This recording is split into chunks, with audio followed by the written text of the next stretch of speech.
Hey guys, today we're taking a look at unboxing and assembling this master manufacturing sprayer. We'll do a follow-up video showing the operation and going over what we do and don't like about it.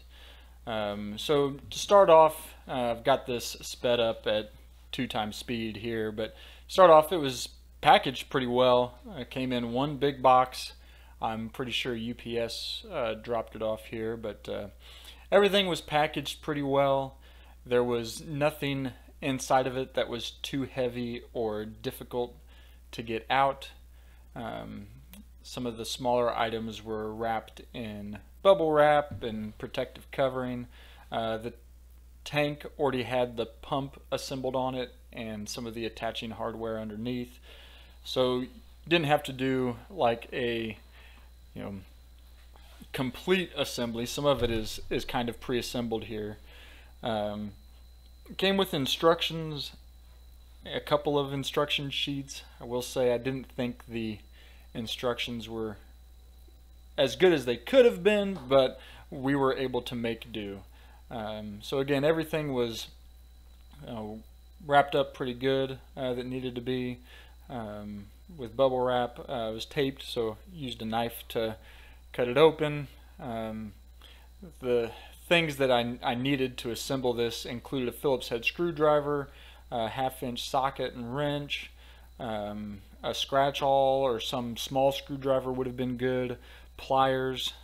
I think that was it, but all of the smaller items were bagged up. So here's the nozzles and like I said, the smaller items. Some of it was even boxed inside of the bags.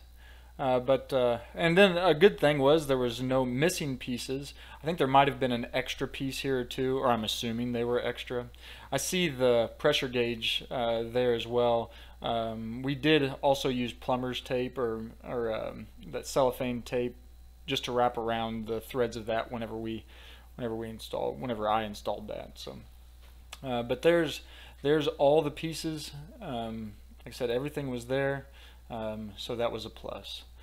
So the first step that it called for in the instructions was putting on the hose from the sprayer wand. It goes underneath that blue knob.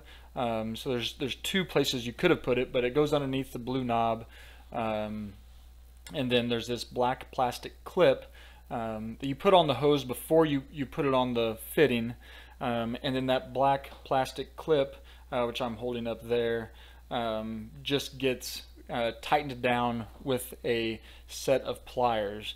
I think I used channel locks here on this first one, but it's be a good idea to have pliers or channel locks on hand to tighten that down. So here I am tightening that down, and I'll show you an example of what that should look like once it's tight.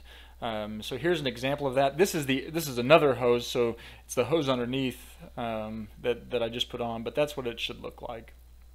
After that, I install the wand holder clips. I needed a Phillips head screwdriver for that, and they just screw right on to the tank in some pre-manufactured threaded holes. So both of those get screwed on, and that's where the wand goes. They went on really easy, no issues there. So again, here's an example of what that looks like once it's all on there. After putting the wand holders on, let's see, the pressure gauge goes on. Like I mentioned, I wrapped the threads with that cellophane tape or whatever kind of tape it is, just to help prevent leaks. I screwed it on by hand. I screwed it on tightly by hand.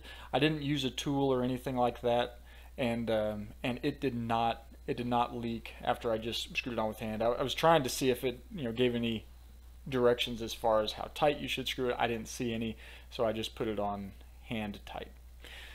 Next, the axle just slides through the axle holes.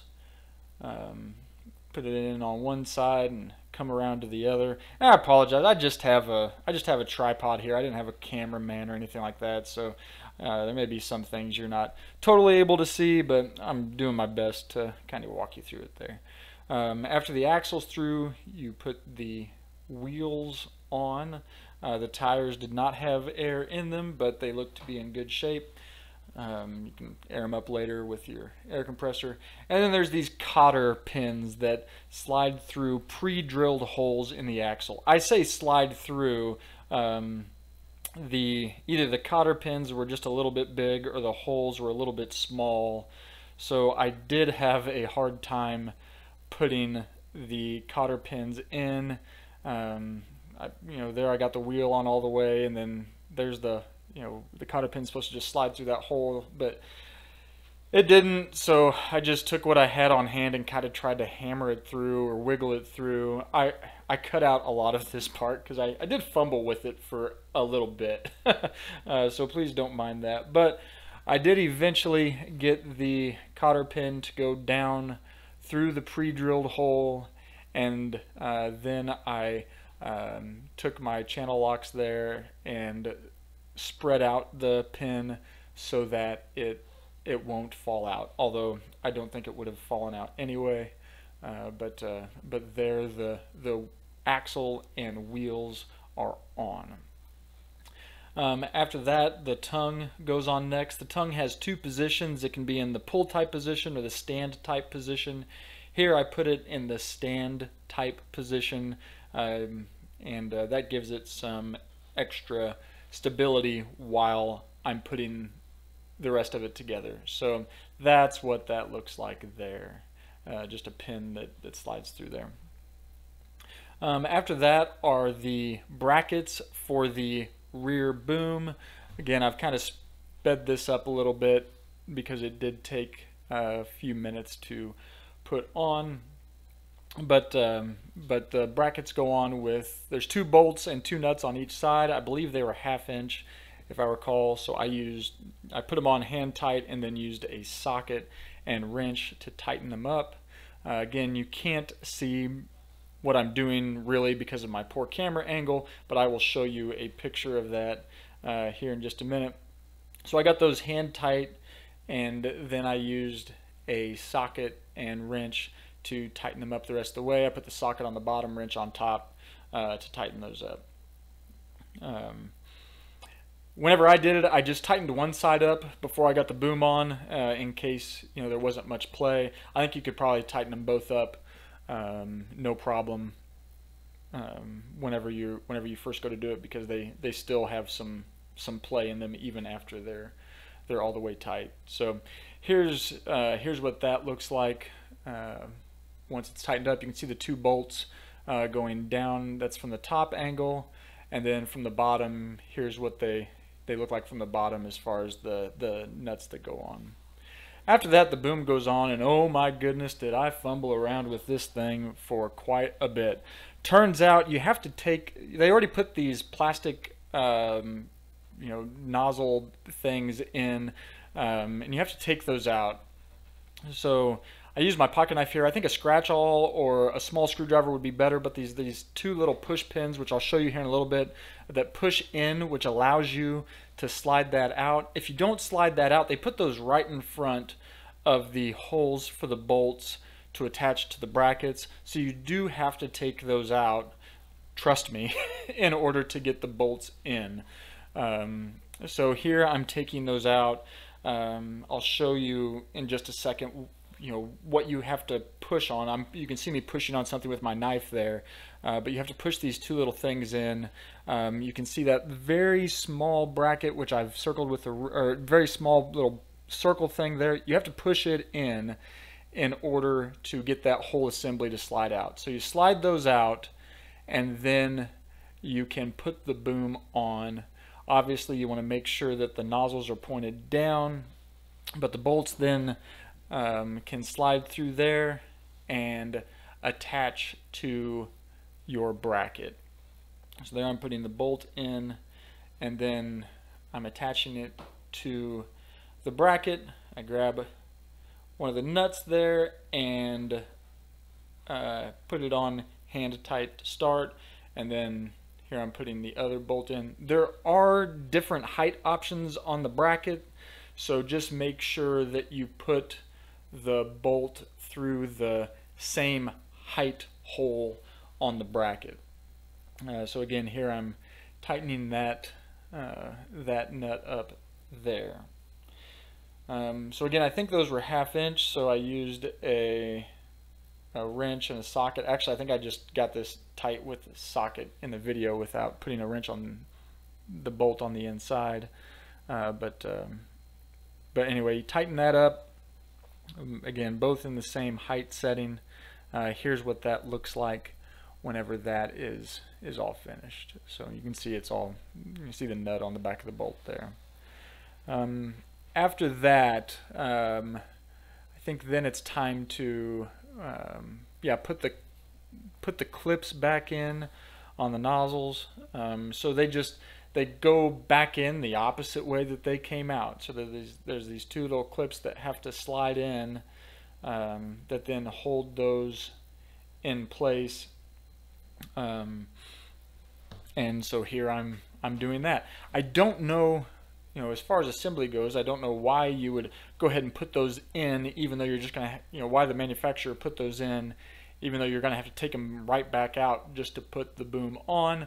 But that's what they did, and I suppose I learned something while working on that. So at least now I know how they do come on and off. As a quick side note, those hose clamps on this whole assembly were loose. Whenever you'll see it in the next video, but something to keep in mind is that the hose clamps were loose.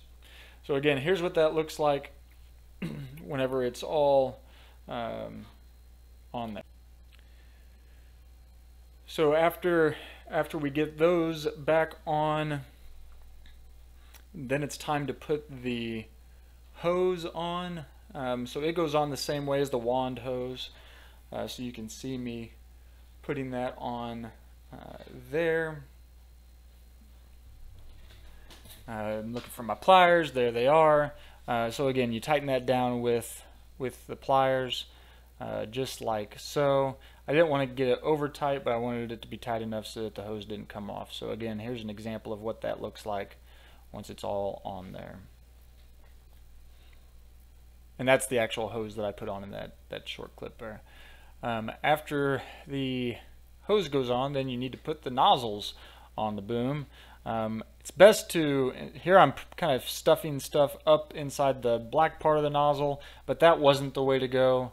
I'm going to fumble through this and it doesn't work very well. It's better to put all of the parts down into the big yellow nozzle and assemble it that way.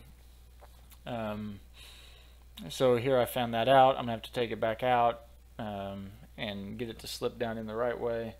My fingers are too big, so I'm gonna need some assistance from a little screwdriver or something like that. That little yellow piece goes down the bottom, and it's rectangular, so it's not round, so it doesn't just fall into place. You actually have to get it in a certain way. So there I kind of try and get it in there. And then on all the other ones, I put them together in the yellow part. I put all the pieces in there and then put it up from up above, or down below, I mean. Would have been easier up on a bench or something like that, so I'm not fooling around on the ground, but that's what I did. Then it just twists on. I don't remember which way it twists on, but it twists into place so that all of your nozzle components are there.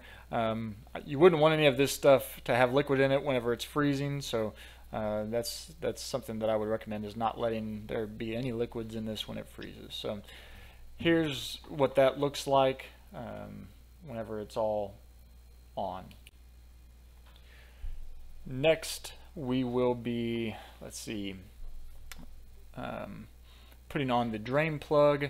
I did not see clear instructions about how to put the drain plug on, so I just kind of winged it. And again, I don't have the best camera angle here, but I will show you a picture shortly of what that looks like. There's a little clip that holds the drain plug on even after you unscrew it, and then it just kind of screws in. So here's what that looks like, and it holds, so that's good. Next is the electrical. It just clips in place. On the electric, there is an on-off button, and then there's 2 clamps to attach to your battery, and it's long enough to, it's pretty long, so it worked pretty good. After that, I'm just taking the axle or the tongue out of the stand position and putting it into the pull position. Probably more difficult to do whenever it's full of water or chemical or whatever you're using, but that's that.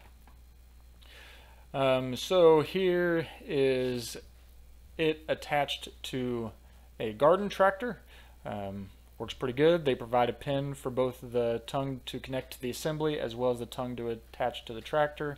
And here's what it looks like when it's all finished. So it looks pretty good, looks the same as the pictures. Overall, it took us around an hour to assemble. We'll get a video up of it operating shortly. Thanks for watching.